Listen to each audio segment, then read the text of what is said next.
They call us scum-sucking weasels. Can you believe it?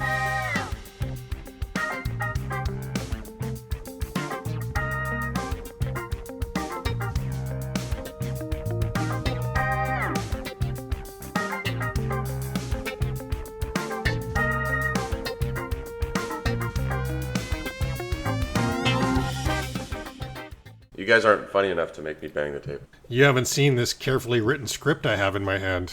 Oh, fair enough. Surprise me. So let's get into it. Welcome to the Too Old or Pure Gold movie podcast. In today's episode, we're discussing the 1986 comedy Three Amigos. The format of our podcast, two Gen Xers rewatch beloved movies from our youth to find out, are they really as good as we remember?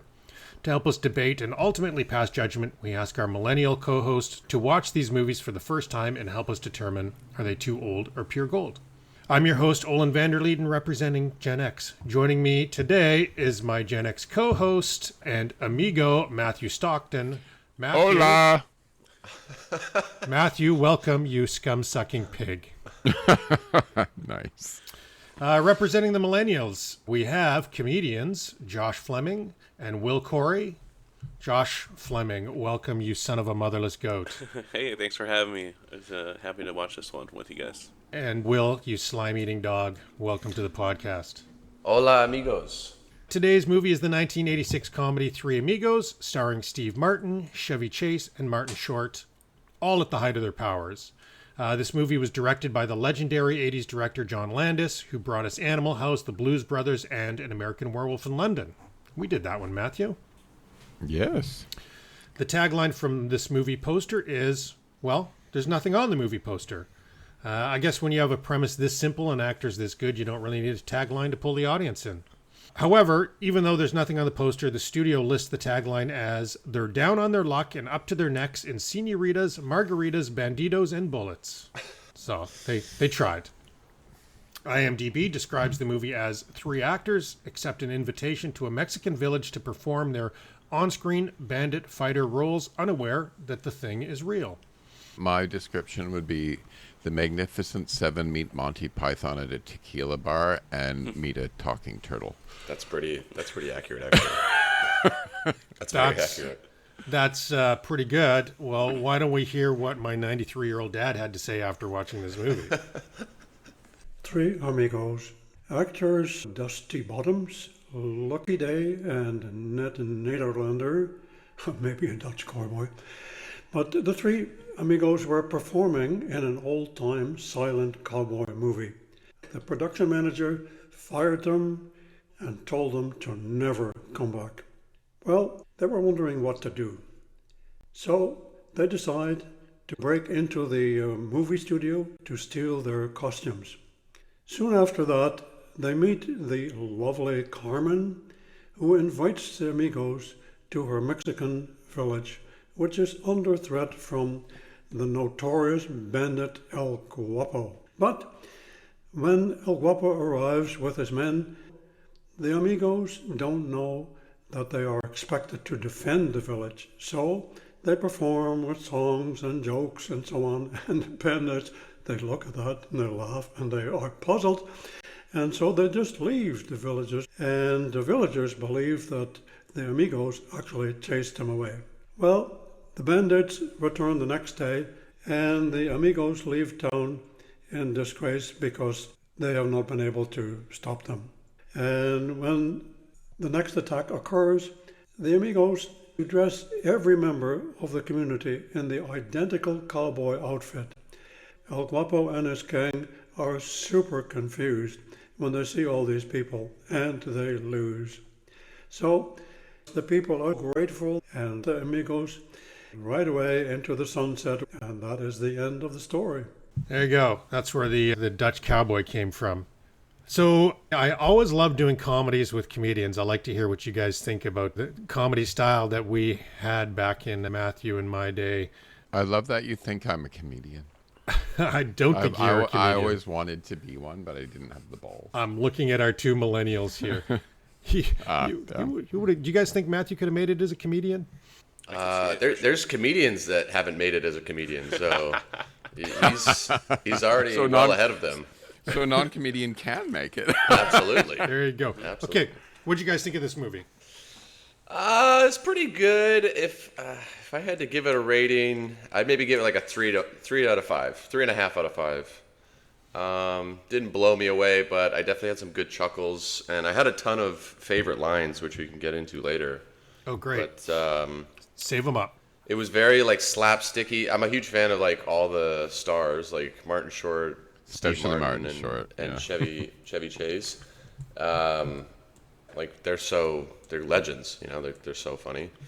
But yeah, I didn't like love the movie. I didn't think it was like the best thing ever, but it was pretty good. What about you, Josh? I think I definitely this would have been a movie that I'm happy to finally see it because I would have lied and said I saw it because I feel like sometimes as a comic you have to have seen movies like this. I think the only thing that I would fault it for sometimes I find with these older ones is I thought it took a little while to get into it, like just maybe but once they did I absolutely loved it. I'd say right from Steve Martin trying to signal the guys when he's directly above them. I don't think I stopped laughing after that. So good. So Yeah, that was up here. That was definitely one of my favorite parts. They had some good stuff like that. Well, I'll tell you what I thought about this movie. So, you know, this is not like a smart comedy. I think of a movie like Something About Mary, you know, those kinds of comedy movies that are smart and really funny through and through. So it's not a huge comedy success to me, but I got to say something really interesting. When I looked back on my notes, this is the first movie we've done 60. This is the first movie that I actually wrote down no worst parts. Like I was done at the end. I'm like, hey, how come I got no worst parts? So it did what it had to do. So I guess what that tells me is that this movie delivers what it advertises, right? You can't look at the movie poster and the movie description and watch this movie and then be disappointed. Because if you turned it on based on what you saw on the poster and the description, it is what it is. And there's a lot of great little short jokes in here. So, you know, it would be easy to tear this movie apart, but I don't think there's any reason to. It's good for what it is. Yeah, I don't think it's trying to be anything it's not. Like it gives you exactly what it advertises. Yeah, I kind of agree with you. It's sort of like 3.5. Like I don't hate it. There were some really funny bits. It's an okay movie. It's enjoyable, right? Just yeah. Will I watch it again anytime soon? No, probably not. Well, did you guys know, the millennials, did you guys know about this movie ahead of time, and would you recognize that salute if someone had done it to you on the street? I wouldn't have recognized the salute, but just what Josh was saying, it is one of those like movies in the lexicon of like, you know, famous, like, because Steve Martin was a stand-up, but I don't think Chevy Martin sure did stand-up, right? I don't know about stand-up. I guess he would have been a sketch guy. I think he toured with Steve Martin like later on. He Yeah, must they've have, done- but like I just think his real first work was SCTV, wasn't it? Yeah. Right. Yeah. And so yeah, it's always talked about in the comedy world. But I wouldn't have recognized the salute, but I've heard it many, many times. Three Amigos. Yeah, I think for me, the things I knew without actually watching it was the salute, the way they jumped onto the horses. Oh, yeah, hilarious. The insults, that always comes up on, like, greatest insults in movies, I'm pretty sure. And then, and the tequila scene I had seen somehow, with them taking the shot and being like, what is this drink? That one I had seen somewhere. I love the salute. The salute was the thing that is seared into my memory from when I watched this. And this is one that I haven't watched since it came out. Nice. But that salute I cannot forget. Do the salute.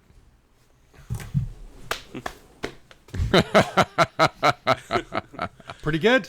I think it also is telling how funny the salute is, considering they do it quite a few times in the movie, and it never really got old for me. I was always like looking forward to it when it came around. They even do it when they're on a horse. Like, Yeah. they somehow do it sitting down at one point.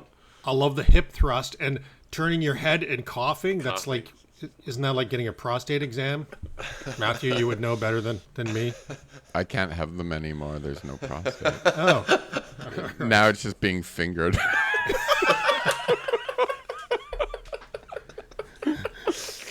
there's the tagline to this episode. Now I'm just being fingered. Let me check your prostate. I don't have one. That's okay. me really want to get a prostate exam. Yeah, for old time's sake. Come over, I'll do it for you. Okay.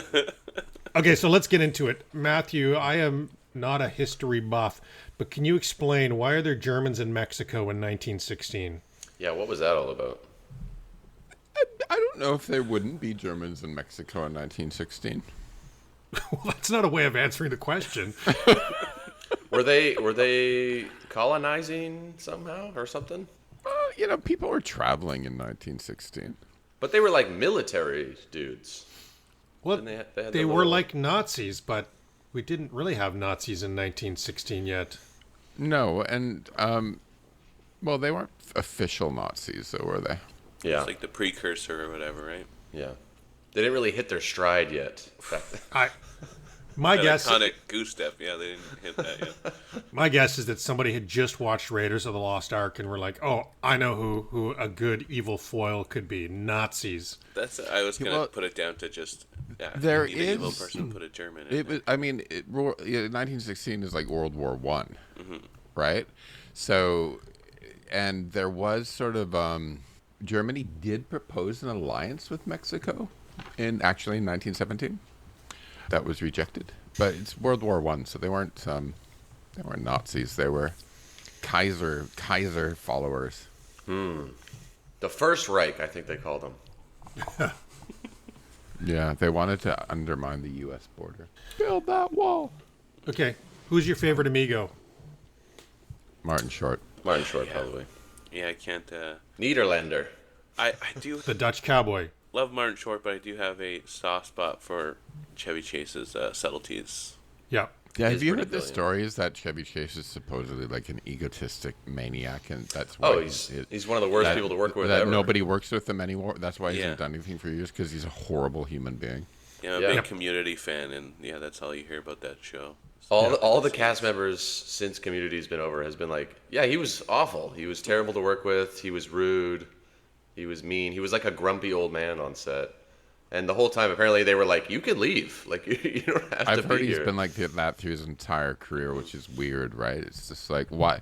Like, it's incredible how people can't get over that and just watch their careers dwindle just by being assholes. Well, his career is like insane. Like he was one of the biggest comedic actors. Like, it was, ever. and then it wasn't, and to the point where people are like not going to work with him, right? Yeah, I Yeah. guess. Yeah. He's had highs and lows. Well, I mean, I wanted to ask. I mean, there are rumors that he didn't really want to be in this movie, and when I watched it, I sort of picked up on it a little bit. It comes across. He's the most boring of the amigos. He heard it was all Mexicans. He was like, and then they were like, "There's actually some Germans too," and he was like, "All right, I'm in." So let me ask you this question: if you're three people on a donkey, what's your position? Forward, middle, or back? I think comedic-wise, Martin Short in the middle is the best one. I always totally. like being the little spoon, so I'll go front. I like being the one behind. Yeah, you didn't even have to answer that, Matthew. We did that. He's back there doing prostate massages for us. I could be the one wanting to be the one in the front, but no, I'm not generally. Okay. I have to, Everyone's like, okay, moving on. I'm moving on. We've had enough. You asked it. I did ask. Yeah. I don't know why I was not expecting that answer. I should have predicted it. Matthew, El Guapo, that actor, did you recognize him as Juan from Romancing the Stone? I did not, but now that you say that, it was one from Romancing the Stone. Not to take people out of this episode, but Romancing the Stone episode that we did, this guy played the evil dictator or evil foreign guy But in the not movie. really evil. Yeah, yeah. And he was hilarious. He was maybe one of the best evil guys ever. yeah. So, Steve Martin, I was impressed with his gun and lasso skills. Oh, the lasso blew me away. That was crazy. Like, he roped three guys, and there wasn't CGI in these days. He had to really do that, right? Well, and even the show we did when they were doing the party, when he was like, doing it in between and or all around him. That was, yeah.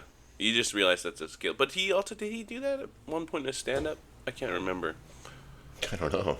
I don't know. He's a pretty talented guy. I mean, he's a very talented banjo artist as well. Everyone knows banjos and lassos go hand in hand, so Well, that makes sense. On this movie, I'll be curious to see what you guys have. I have a huge list of best parts and no worst parts. So why don't we move into the best parts? First thing I want to say is the mustache score is very high in this movie, maybe the highest ever. Yeah. Great mustaches in this. Tell me the parts that you guys really loved in this movie. I mean, Musical Josh. number.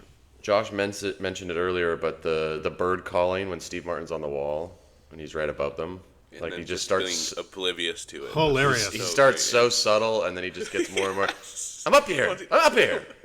Ah. And then when they finally pan down and you see that they're right there. Yeah, So yeah. close. Yeah. That was great. That started off the movie with a bang. Best parts. Oh, this is the worst part, but when they were celebrating El Guapo's birthday and they're like, he's 33 years old today. I was like, "Oh my god. Like, is that what I'm going to look like at 33?" Jesus. Well, that followed one of my favorite parts where he was being shitty to his sidekick there. And he said, El Guapo, can I ask you, maybe, are you mad at me or are you really upset at something else? Like maybe turning 40. Yeah. Or maybe that the girl doesn't want to fuck you.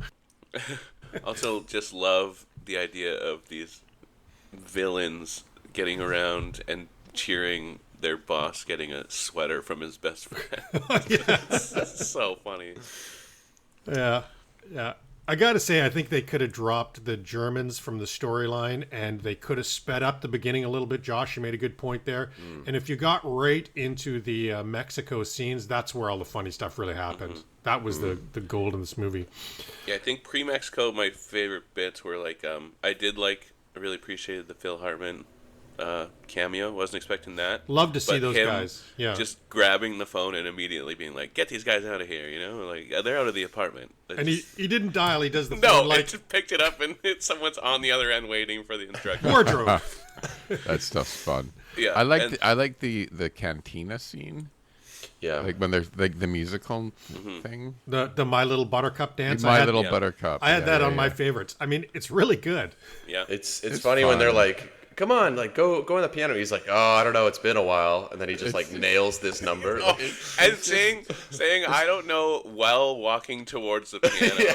It's so funny.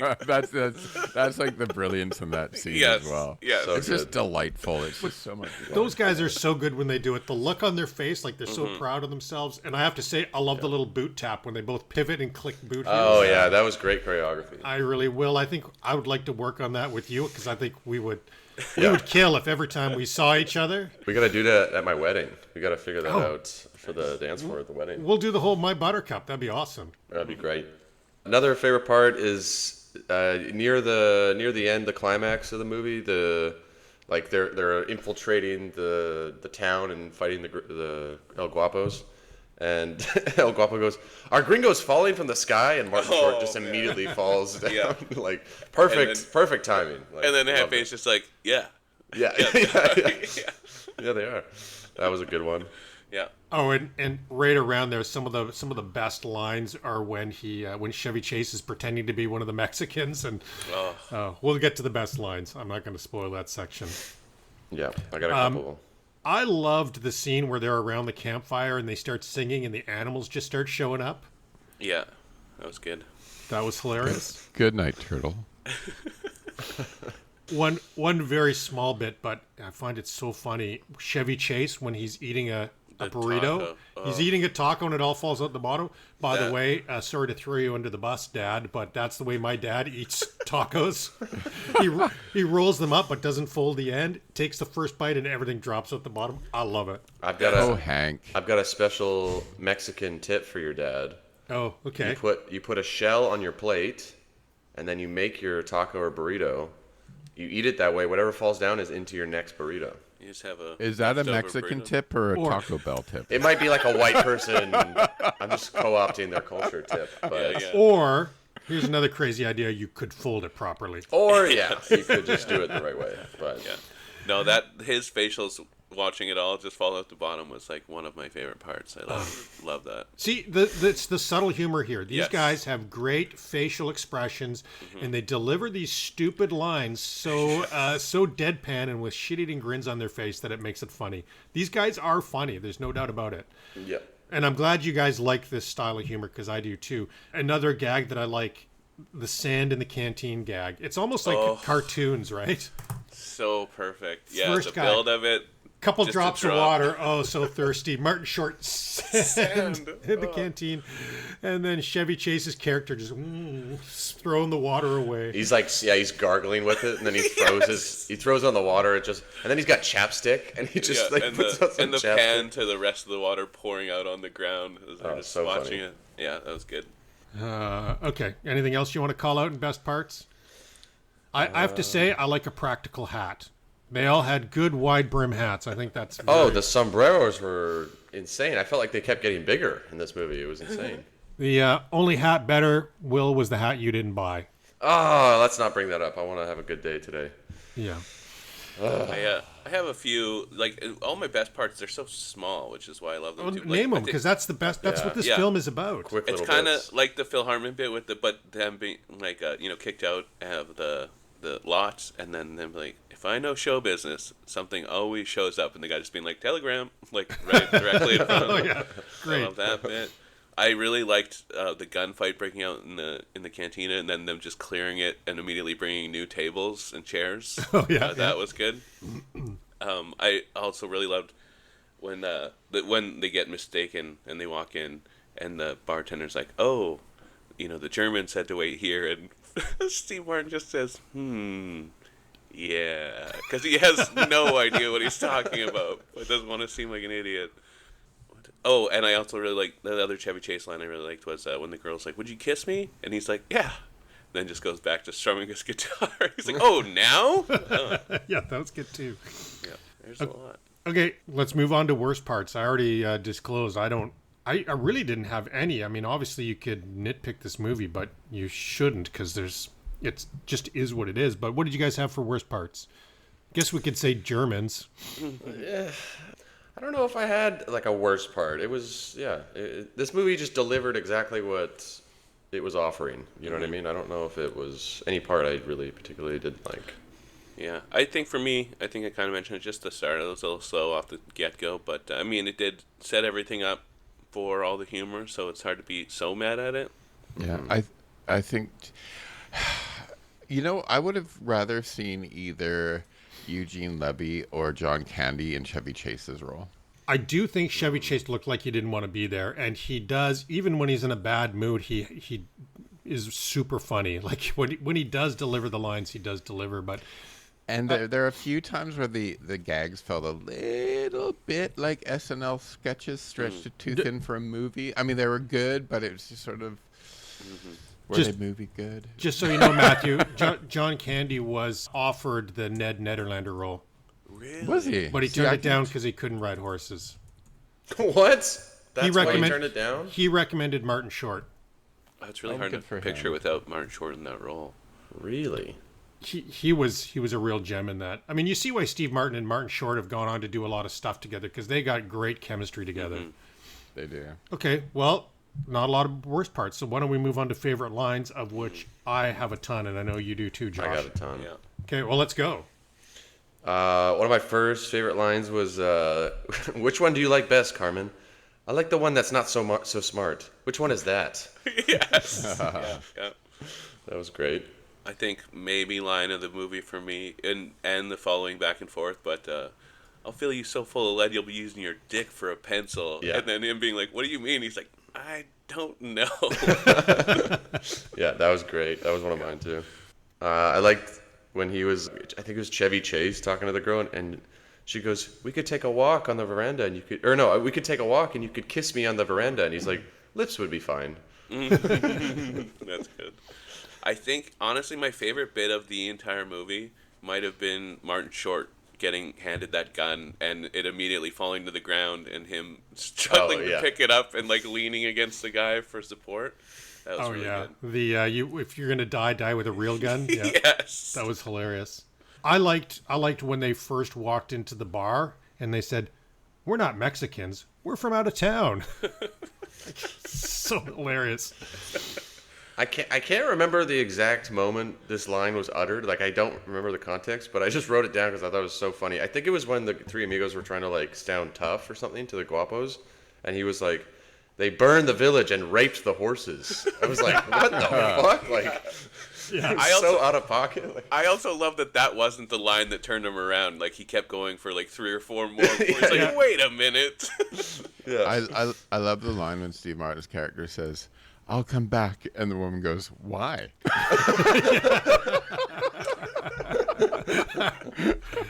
I really loved when Steve Martin gets shot and he like holds up the bloody hand, kind of being like, hey, what's going on with this?" he's like, cut. Yes, You guys. scolding the guy, like, give me your gun, and like, you are in big trouble, Yeah, mister. he opens the bullet. He's like, are you kidding me? Real bullets? What are you, Alec Baldwin? This is insane. I love when Lucky is at the top and yelling down, "Everybody throw down your guns," and then Dusty tosses his gun. Not you, Dusty. Yeah. Yes. That's awesome. I think that's all I got for. I also had the lead in your dick as a pencil line. That one was fantastic. Do you know what foreplay is? No. Good. Neither does El Guapo. So good. I did really, another little subtle one I liked was Steve Martin getting chained up in the jail and then being like, "Take it easy." Oh, and Matthew, did that scene look familiar to you? We just did Bloodsport, and that's almost exactly the same stretching gear he used in Bloodsport. It is actually, but much less erotic. Oh, Steve Martin doesn't do it for you? No, Steve Martin is like, I think of him as an honorary Canadian. Yeah. Right, like he could have easily been on SCTV, right? Like he's to me he feels part of that crew. I think right? I can see that for sure. Yeah. Martin Short's Canadian, no? Yep. Oh God, yeah. Nice. Totally. One for us. And I really loved how happy the guys were when he was like, "I don't kill crying girls," and they're like, "Oh, thank God!" So happy. I once paid for a bottle of wine for Martin Short. What? You that saw him story. at a restaurant, or He was in a restaurant in London, and I saw him there. And as I was leaving, I was like, I saw they had a bottle of wine at the table, so I like told the waiter to put it on my bill, and just to and after I leave, just to say that's just for thanks for the great comedy, and I walked out of the restaurant. Wow. Yeah, because he seems like the type of guy that probably would have like refused it. I feel like. Yeah, well, I don't know because I left because I didn't want to No, be it's good. embarrassed. I didn't It's want to very- fangirl. I just wanted to do it from a distance, right? Classy That's move. awesome. Just stand on lines for a second. We're going to have to use our brains. Damn it. When they were talking about how are we going to get into that village. And then I don't know if it's a line, but when they were doing the silent movies at the beginning, that just the last takeaway line was, "We ride, we fight, we love," which somehow I thought was funny. Okay, any other lines you want to call out? Or That's all I had. Again, not lines, but one of my favorite parts was them after chickening out the first time, and then basically dooming this town, and it's incinerated, and them politely waving to everyone as they are leaving. Bye. yeah, that's hilarious. I think you mentioned it in the intro, but the scum sucking weasels, all that, all the. Oh, you son of a motherless goat. That is, Yeah, for me, that's the that's classic iconic. line, and I couldn't resist texting you guys last night with that line. Literally makes no sense. And this was the one when the 3 guys originally that they scared off go back, and they're like, "They call us scum sucking weasels. Can you believe it? Us!" That was good. The bad guys were great. Mm-hmm. They were so funny. It had that sort of same vibe as Romancing the Stone, Matthew? Where the bad guys were actually all just comedies. Yeah, it did. You're right, actually. It kind of did have that same vibe. Yeah. Which is funny, you use the same actor. Well, let's find out how this movie did. So, according to Box Office Mojo Worldwide, Three Amigos was the 24th highest earning movie at the box office in 1986. Not bad, really.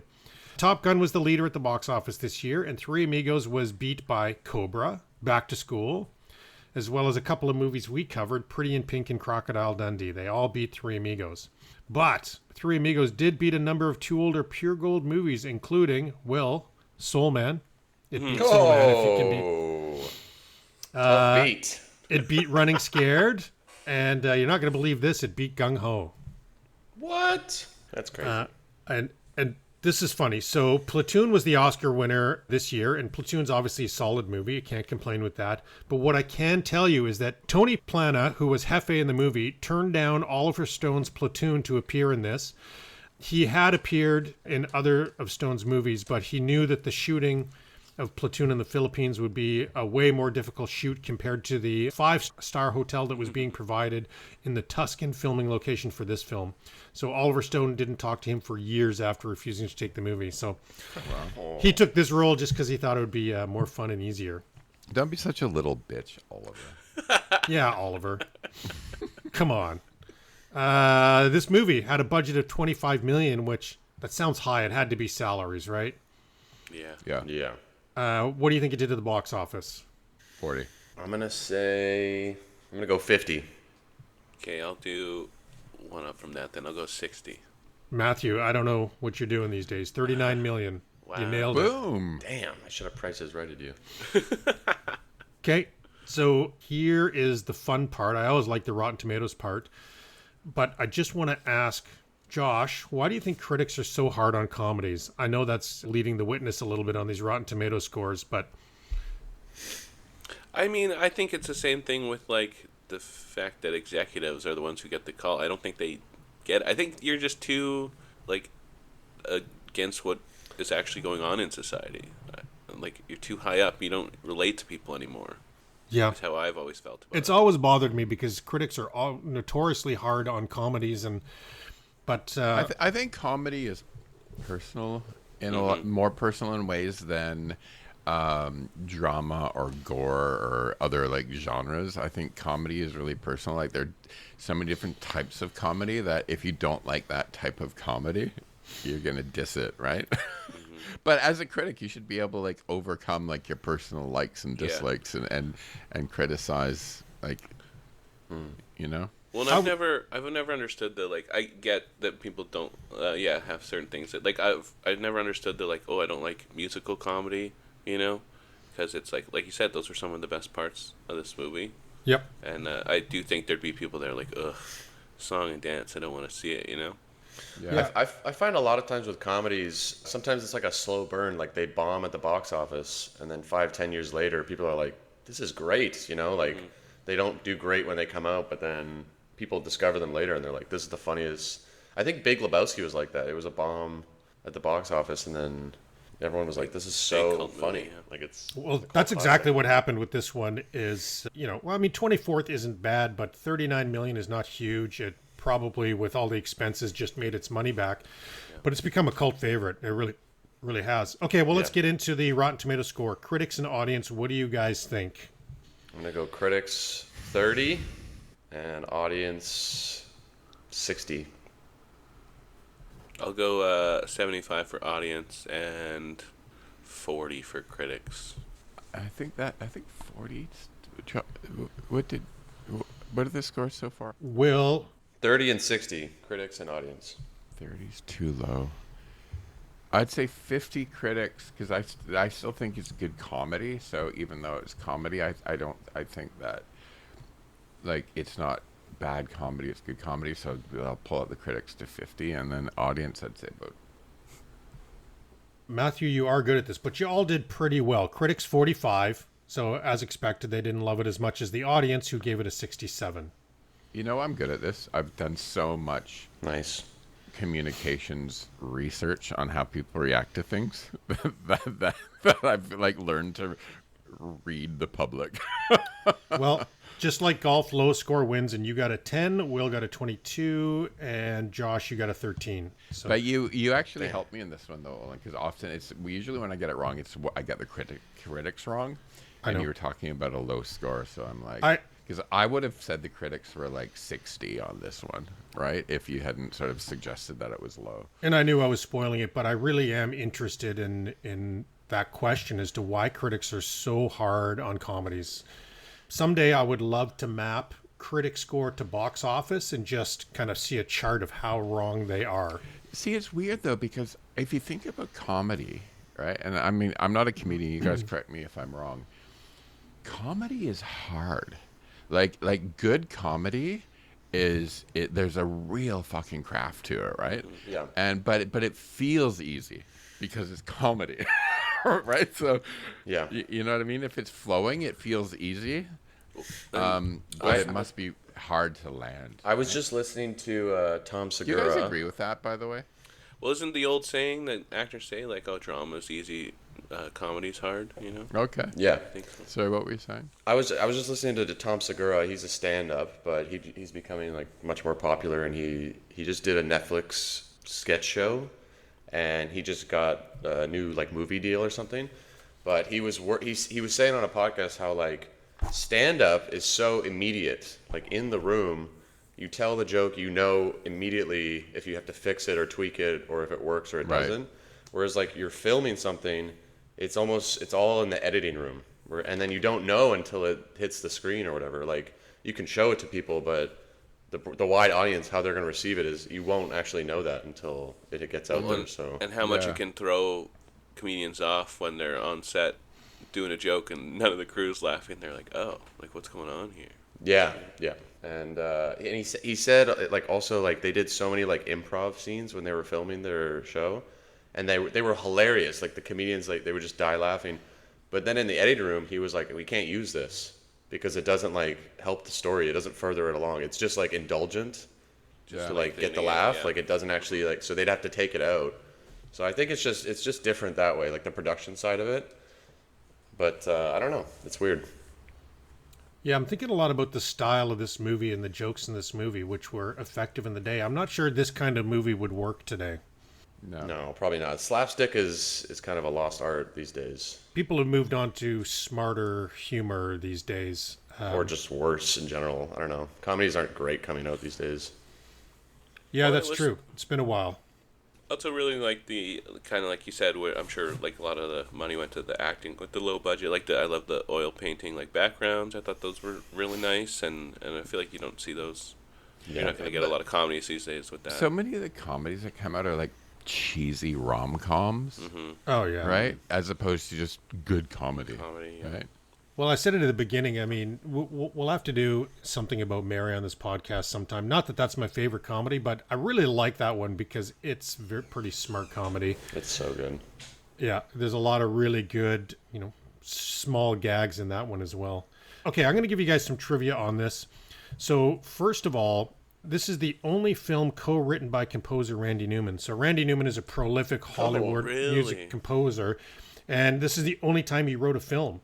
And Steve Martin said his favorite joke in the whole film is one that was written by Randy Newman, which is when El Guapo opens his presents and exclaims, "It's a sweater," which was good. So I think it's hilarious that Randy Newman co-wrote this. Randy Newman was the singing Bush. They had to digitally alter his voice to do the Bush, That's so funny. which that's one of those things you could have put in worst parts, but it somehow worked in this movie. It was so stupid. And shooting the invisible invisible guide, hilarious. Steven Spielberg considered directing this film, but chose to do E.T. instead. Wow. Your loss, Spielberg. Yeah. When he was interviewed, he said his choice for the roles were Steve Martin, Bill Murray, and Robin Williams. That would have been a great That would cast have been as good well. too. And other casting rumors. I told you about John Candy, that he turned down the Ned role. Originally, when it was first conceived, the movie was supposed to be Steve Martin, Dan Aykroyd, and John Belushi. Wow. Which based on what Dan Aykroyd and John Belushi did together, that sort of makes sense, but I don't know that they fit with Steve Martin. Well, and John Landis, right? He's Blues Brothers. No. Absolutely. Was that Yeah, was this post Blues Brothers? This is right in around there. I'd have to look up Blues Brothers year. It's very close. Oh, let's talk about remake in a minute. We'll get to remake, and I've got a great idea. I have a better one. Blues Brothers 1980, so this is wow. well after it. Okay, last trivia. Quentin Tarantino has cited Three Amigos as one of his favorite comedies. Interesting. And that guy's smart. Woke or joke? Anything you guys want to call out as particularly offensive? Not really. I don't know if. It's a comedy. Yeah. So it's, They- you know, nothing it was- sort of play like the whole like white savior thing, but the thing is they were movie actors who were that, so that's why they were called in, right? Because they were thought of as these heroes. So it plays with that, but not. I don't think anything's like intentionally offensive, and everything's done in good humor. Agreed. Sort of. We just got done. Matthew and I just got done doing a Jackie Chan movie, and we had the same thing to say about it. Like there's some stereotypes in there, but they're all done in sort of an equal-handed way. Everybody gets made fun of to the same degree, so that it becomes non-offensive, right? It's just funny. Okay, well, however you guys felt about this movie, I promise you there's others who liked it more or less than you. And for this movie, there were 55 10-star reviews out of 207 total reviews. So that's clearly confirming the fact that this is a cult classic. So I'm going to read a couple to you. This movie is such a dense, joke-filled joy. Every single line out of any character's mouth is easily quotable and effortless. Okay. Wow. Quite a lot of good. effort going into this word. I'm gonna say comedically, this is the best word to struggle through. Unintentional humor. Story of my life. It's the Laurel and Hardy film that was never made. Yeah, it's got those vibes. Nice. I remember skipping out of art school to go and see this film at the cinema. I have long forgotten everything I learned from the lessons at that time, but 35 years later, Three Amigos still delivers the goods, and I remember every line. Oh, and I called this one out because I agree with this one. My Little Buttercup has been stuck in my head since the early 90s, and I don't think it'll ever leave. I'm 100% okay with that. I am Hispanic, and I've spent time in the little towns of Mexico, especially as a kid. So you see the stereotypes in this movie. I find it hilarious. I think that every single person in this movie, including the Amigos, can represent one of my family members. Ooh, there you go. There you go. Confirming what we said in Woke or Joke. So for this movie, there were only 4 1-star reviews compared to the 55 10-star. So again, not a lot of haters. And, this one I could see that some people might hate this film if that's not your style of humor. But let's hear from them. Without a doubt, the worst comedy ever screened. You would have to be drunk to tolerate this. Well, I was. Don't even waste your time, let alone money. Hell, don't waste the booze. This should be used to interrogate terrorists. I do not believe children could even find it funny. It was so silly it was painful. I find more humor in an animal shelter. I am more disappointed in Steve Martin and Chevy Chase. I have the utmost respect for their works, but I never cared for Martin Short. Wow. That is a hater. That guy's a bitter man. Yeah, he had something else going on, I think. This was not good to watch. Over 30 years later, it definitely hasn't aged well. But who has? The jokes just aren't funny. The situation is tired. I can't actually score it because although I got quite far through it, I just couldn't finish it. Okay, another asshole who doesn't watch the movie and then decides to shit on it. You're not, unless you read a book to the end or watch a movie to the end, you can't comment because sometimes the last page of a book can make it and the last 2 minutes of a movie can make it, right? 100% agree. Yeah, and Josh, you pointed it out. It's a slow start, right? So if you turned it off a third in, you would have a very different view of this. One last one. The premise smacks of a Saturday Night Live skit that may have been funny in a 5-minute sketch, but just as you're rolling your eyes and yawning when drawn out over a 103-minute span. A movie that is essentially the film version of a limp noodle. It is sort of like an SNL skit, though. Feels very SNL-y. It smacks of an SNL skit that got turned into a movie. But it's funny. That guy's wrong. Worked for me, yeah. Siskel and Ebert. You guys think they liked it? Nah. I'm going to say one of them did. I don't know which one's Okay. the worst one. Siskel said that he was laughing at the opening because of their costumes and the opening song, but then he said the movie started. Aside from a few entertaining musical scenes, he claims the rest of the movie is a total loss. His summary was, Chase looks dead. Steve Martin seems like he's having fun, but the script gave him nothing. And Martin Short just seemed to be happy in a movie. Ebert said he was very, very, very disappointed in that this was not a good movie. He claimed... Very. Yes. He claimed Martin Short seemed held back from using his comedy talent, and Chevy Chase seemed more like he was just visiting the set. 2 thumbs down. And here's a fun bit of trivia. In his memoir, Life Itself, Roger Ebert's memoir, He recounted that he was a guest on The Tonight Show with Johnny Carson alongside Chevy Chase, who was promoting this film. During the interview, Ebert was asked what his least favorite film of the holiday season was, and he said Three Amigos. Wow. On set with Chevy Chase. Chevy Chase later confided to Ebert backstage that he didn't think it was good either. Oh, burn. So, does this movie deserve a remake, prequel, or sequel? And I got a great idea here, or I got an idea. I wouldn't say it deserves a remake, but if they did one, I think you could get some pretty solid actors to remake them. I had a couple ideas. Maybe Bill Hader in Chevy Chase's role, Dusty Bottoms. It's been kicked around for a while, I think. A remake of Three Amigos? I think so. I think maybe it just gets brought up every once in a while, but yeah, I don't know. I don't know that. I just don't know if it would. I kind of agree with what you said earlier, Olin. I just don't know if it would work today. Yeah, I think people have moved on in the types of comedies that they appreciate, and I think we just need to leave this where it was. Except, I had an idea, and my idea is this. I actually think this would be super fun if you did it as a musical. Like, actually put it on stage, because the musical numbers, I can't help it. I loved them, especially with the dancing and their facial expressions and the way they did them. If you threw a couple more numbers in, told the story in a very simple way on stage, but made it musical, I think this would be hilarious. Well, and then you could even do the Little Shop of Horrors thing where it's a musical, and then they eventually make a movie based off the musical. Maybe that would work. Yeah, I think it would work. Well, we are at the end of the podcast, so now I have to ask you guys, is this movie too old or pure gold? I mean, I'm going to say pure gold for me, but... I'll say pure gold. Yeah, it's not my favorite movie, but it's pure gold. It's really solid. Right? I think it delivered what it promised, so I'm going to call it pure gold.